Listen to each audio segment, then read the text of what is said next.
بسم اللہ الرحمن الرحیم۔ بھائی دوستو، اگر آپ نے 1 سے لے کر 6 تک حدیث نہیں پڑھے ہیں ذات الطالبین کے، تو برائے مہربانی ڈسکرپشن میں ان کا لنک ہے، تو ان کو جا کر دیکھ لیں۔ آج ہمارا 7 نمبر حدیث ہے۔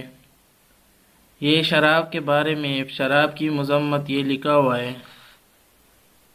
یہ شراب کے بارے میں ہے، تو چلو شروع کرتے ہیں۔ بسم اللہ الرحمن الرحیم۔ الخمر جماع الاسم، الخمر جماع الاسم، ترجمہ شراب ہر قسم کے گناہوں کا مجموعہ ہے۔ شراب ہر قسم کے گناہوں کا مجموعہ ہے۔ تشریح میں کچھ ایسا لکھا گیا ہے۔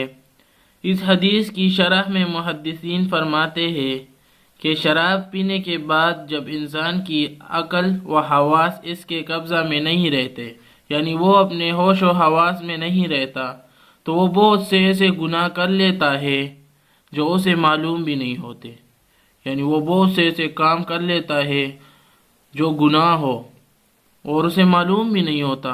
جیسے کہ ایک دوسری روایت میں آتا ہے، الخمر الفواحش و اکبر الکبائر من شربها وزع على امه وخالته وعمته۔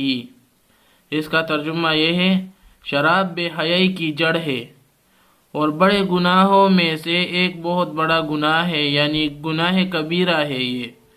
جس نے شراب پی تو گویا اس نے اپنی ماں، خالہ، پھوپھی کے ساتھ ہم بستری کی۔